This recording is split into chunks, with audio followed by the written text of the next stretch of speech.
Мы рады вас всех приветствовать у нас в студии, и тема нашего разговора – это фискализация, да, то есть продвижение проекта фискализации с помощью ТВ и так далее. Дмитрий Валерьевич, насколько я знаю, Российская Федерация уже не первый год, да, является одним из лидеров по продвижению цифровой части именно в плане налогов. Скажите, пожалуйста, как долго Российская Федерация работала в этом направлении и каких успехов она уже добилась, и чего это стоило прежде всего?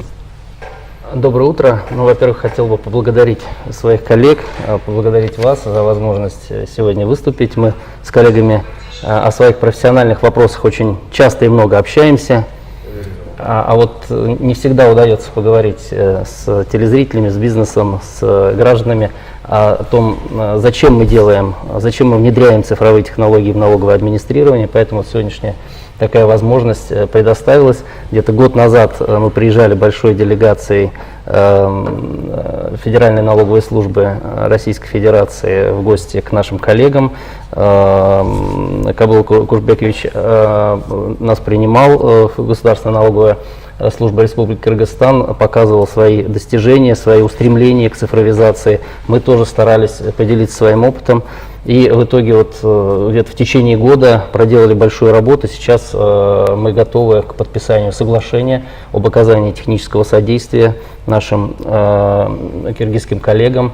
Выбраны два наиболее, скажем так, серьезных аналитических инструментов, которые применяет в своей работе Федеральная налоговая служба. Это система автоматизированного контроля за налогом на добавленную стоимость и система контрольно-кассовой техники, когда онлайн-кассы по всему ритейлу собирают информацию и практически в ежедневном режиме передают ее в Федеральную налоговую службу. Здесь в данном случае эта информация будет собираться, наверное, в ГНС Кыргызстана, и тем самым позволяет налоговикам без дополнительного взаимодействия с налогоплательщиком, без обращений, без проверок, фактически мониторить ситуацию в экономике, мониторить ситуацию с налогами, и при очень серьезном сокращении контактов, при очень серьезном сокращении нагрузки, административной, в первую очередь, нагрузки на граждан, на бизнес, достаточно хорошо повысить собираемость налогов, именно в силу того, что экономика становится более прозрачной, экономика становится более справедливой, люди понимают, что платить налоги это несложно, это достаточно, конечно, может быть, не всегда приятно, но тем не менее условия для уплаты налогов создаются самые, что ни современные и простые, когда на помощь приходят информационные технологии. Ряд налоговых режимов, которые мы внедряем, например, для самозанятых, это вообще мобильное приложение, когда не нужно ни кассы, ни отчетность, не то что там визит налогового. В принципе, вообще ничего не нужно, кроме смартфона и установленного приложения на нем. И вот именно в этом заключается наша, скажем, философия цифровизации и фискализации Федеральной налоговой службы, что и для крупного бизнеса, и для среднего бизнеса, и для малого бизнеса мы предлагаем свои режимы, свои форматы взаимодействия, которые максимально используют те достижения научного прогресса, те самые передовые технические решения, которые позволяют нам, повторюсь, с минимальными контактами и с минимальным нажимом и давлением, и даже взаимодействием с бизнесом, получать как можно больше информации и просто мониторить, как уплачиваются налоги, и уже в самом крайнем случае определять какие-то рисковые зоны налогоплательщиков или отрасли и в отношении их проводить контрольно-аналитические мероприятия. В качестве каких-то цифр я приведу пример.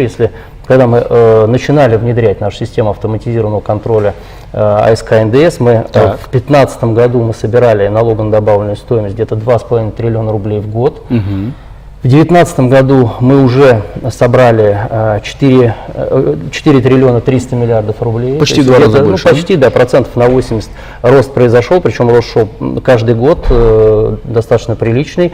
Если взять год этот достаточно тяжелый, да, где все сошлось, все негативные факторы, и такая ценовая конъюнктура внешнеэкономическая, пандемия, которая, я думаю, лет на 5 отбросила всю глобальную экономику назад от тех результатов и достижений, которых удалось добиться во всем мире разным экономикам. Тем не менее, мы сейчас подводим итоги, завтра проводим коллегию по итогам январь-август. Мы смотрим, как поступали налоги, и налог на добавленную стоимость где-то 2,5 триллиона мы собрали. Это в всего на 1% меньше, чем за январь-август прошлого года. Это значит, что автоматизированная система контроля она позволила нам не потерять контроль. Даже вот в этих тяжелых условиях, когда мы реально на несколько месяцев мы закрывали наши налоговые офисы, мы прекращали налоговые проверки, мы совершенно не, скажем так, не контактировали практически с налогоплательщиками, потому что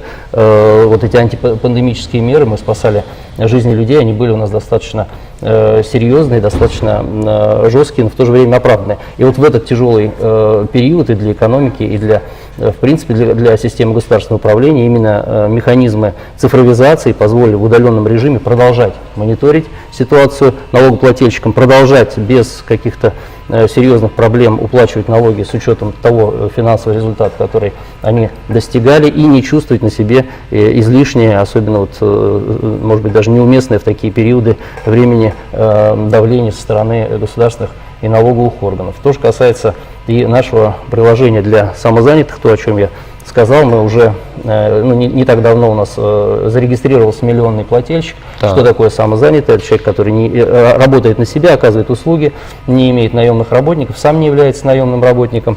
И когда мы этот проект внедряли, основная была задача, ну, во-первых, спросить у людей, что, вот, при каких условиях вы готовы будете встать, ну, зарегистрироваться не в качестве индивидуального предпринимателя, а просто показывать свои доходы и с минимальными какими-то процедурными моментами уплачивать налог по какой-то ставке. Мы сначала ожидали, когда делали этот опрос, опрос был очень такой широкий, что люди скажут, ну, 0%, мы не хотим платить налоги. Какова была реакция? Вопрос вполне логичный.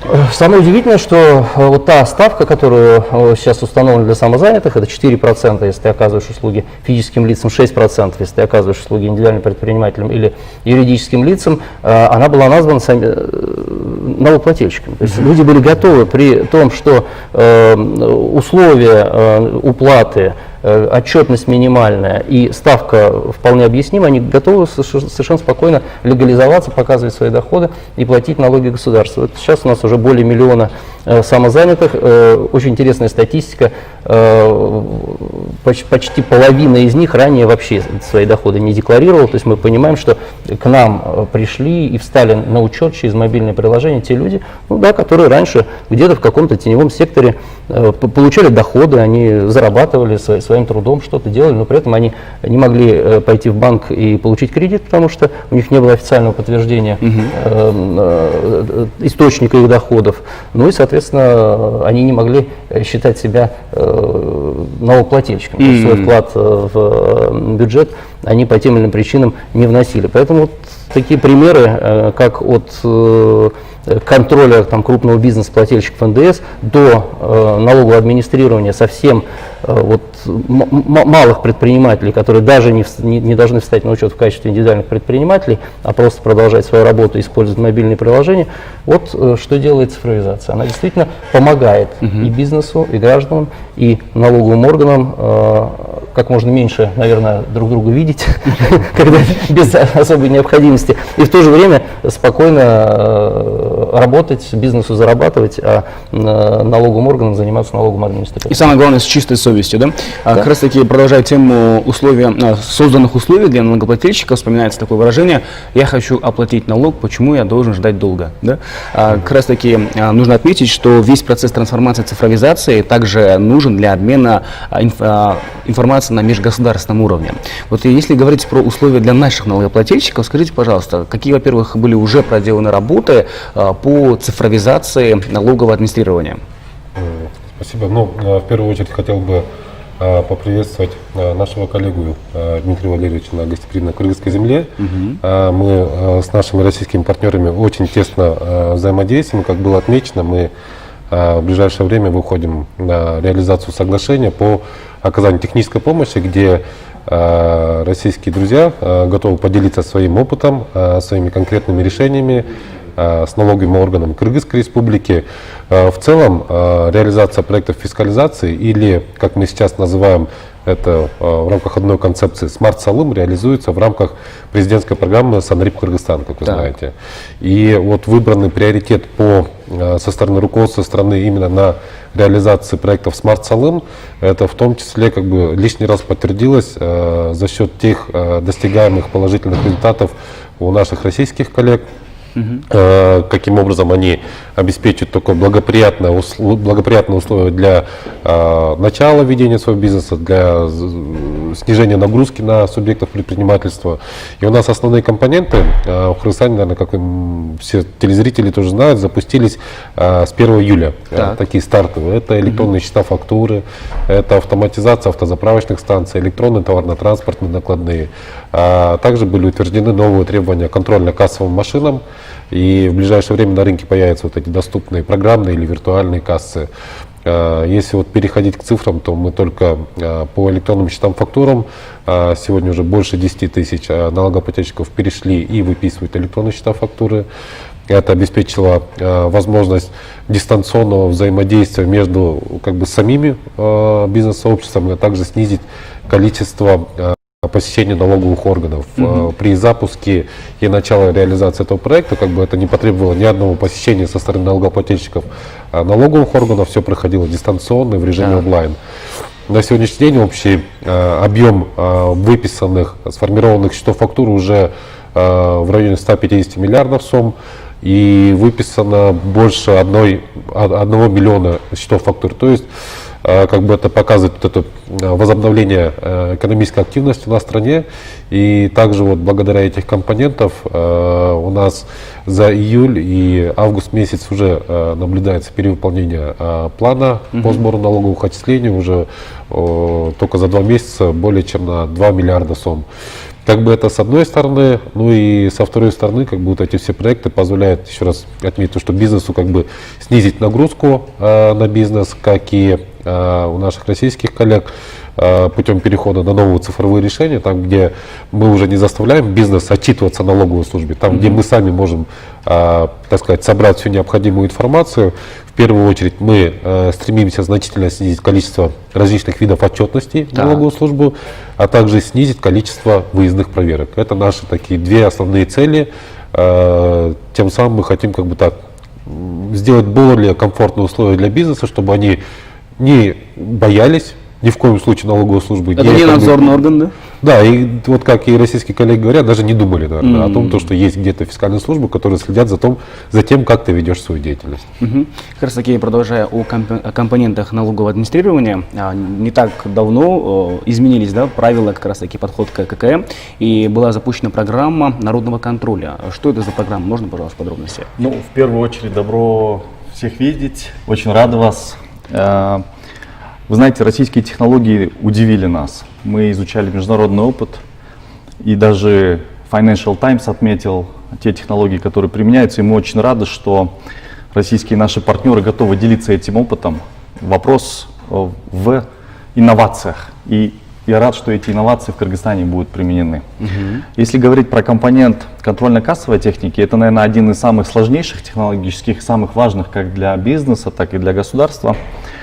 Какие проблемы сейчас существуют? Почему мы этим делом начали заниматься?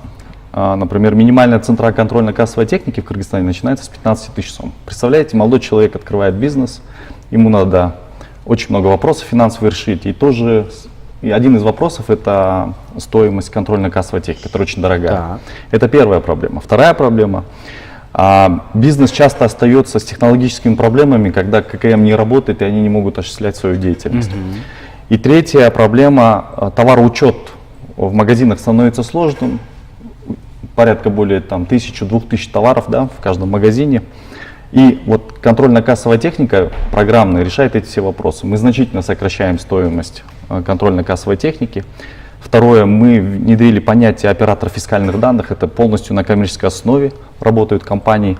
Все крупнейшие сотовые компании выразили желание присутствовать в этом бизнесе, оказывать качественные услуги. И самое главное, виртуальный ККМ программный позволяет содержать маленького бухгалтера у себя в магазине. То есть вести товароучет детальный своей прибыли, остатков на складе и так далее. Если говорить про народный контроль, вы знаете, не может налоговая каждый день приходить в бизнес, проверять. Поэтому весь мировой опыт говорит о том, что надо вовлекать общество. Каждый гражданин может стать народным инспектором, потому что он оплачивает эти услуги, он хочет получить качественные товары, и он имеет право требовать кассовый чек, чтобы защищать свои права. Поэтому мы с марта месяца запустили с национальной компанией Мегаком так называемую программу «Требуй чек». Это первая программа в Кыргызстане, такой никогда не было. То есть все потребители, получая контрольно-кассовую, то есть чек с контрольно-кассовой машины, могут отсканировать и участвовать в розыгрыше ежемесячных лотерей. Так. Такие хорошие Это очень преимущества, интересно. да. На данный момент я просто хочу сказать, что ежедневно порядка 4000 участников, 4000 чеков каждый день сканируется. Порядка где-то 200 тысяч индивидуальных участников принимают как бы в этом во всем. И самое главное, у нас, это отвечает нашей философии, смарт-салым, когда налоги становятся общим достоянием, это не виртуально, как в государство оплачиваешь какие-то налоги, это наш общий вклад в наше развитие общего будущего. Как раз таки, продолжая тему в целом фискализации налогов, если просмотреть, как работает ГНС, да, и ФНС, если брать, очень так, схема очень похожа, но в России есть такие понятия, как налог на Google, как вы сами рассказывали, налог на самозанятых, и рассматривается законопроект о налогах на богатых, да, вот можно подробнее об этом? Насчет, там, не знаю, насчет налогов на богатых, вы, наверное, имеете в виду предложенное повышение ставки налога на доходы физических лиц с определенных объемов вкладов и доходов. Ну, посмотрим, это перспектива, как она будет в ближайшее время реализована со следующих налоговых периодов. Но на сегодняшний день, что у нас уже сделано, те налоговые режимы, которые вы упомянули, действительно, налог на самозанятых, это, ну, он, на мой взгляд, уникальный. Я таких аналогичных проектов в мире не встречал. То есть есть похожие, ну, там, например, налоговая ставка начинается там от каких-то уже 14-18%, при том объеме выручки, который этим налоговым режимом позволяется. То есть вот у нас по самозанятым мы, наверное, здесь такими являемся глобальными лидерами. Что касается вот налога на оказание, налога на добавленную стоимость на оказание цифровых услуг без создания обособленных подразделений на территории Российской Федерации. Ну, это международная практика, это где-то с 2017 года, как только были приняты соответствующие разделы в рекомендации по налогу на добавленную стоимость Организации экономического сотрудничества и развития Евросоюза. Мы эту модель посмотрели, адаптировали, и тоже, что нам в ней, ну, скажем так, что мы взяли за основу, была поставлена задача, чтобы можно было встать налогоплательщику на учет и проводить все операции, начиная там от регистрации, открытия счета, исчисления уплаты налогов, взаимодействия с налоговыми органами Российской Федерации, не без физического присутствия на территории России. И чтобы это было максимально удобно, был создан сервис, открыты личные, так называемые личные кабинеты налогоплательщиков интернет-компаний. И с рядом интернет-компаний крупных даже мы проводили такие заочно-очные переговоры, объясняли нам нашу политику, объясняли те новации, которые у нас вводились в законодательстве. Вот на сегодняшний день более 2500 компаний, среди них очень крупные мировые гиганты, которые действительно осуществляют реализацию контента своего на территории Российской Федерации. У них нет необходимости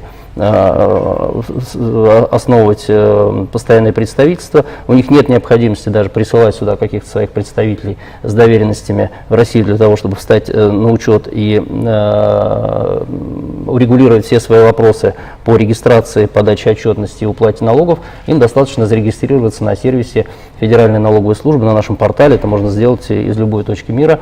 И на сегодняшний день, это уже третий год, мы администрируем этот налог, администрируем его неплохо, по-моему, более 130 миллиардов рублей. Вот за эти неполных 3 года мы получили в бюджет от реализации цифрового контента на территории Российской Федерации. И я думаю, тот самый пример, когда действительно технология делает совершенно, сближает настолько, что без какого бы то ни было физического контакта, без каких бы то ни было традиционных таких мероприятий, как там налоговая проверка, там подачи налоговых деклараций. Все это делается электронно, через электронные сервисы, и в то же время компании выполняют законодательство, налоги поступают в бюджет.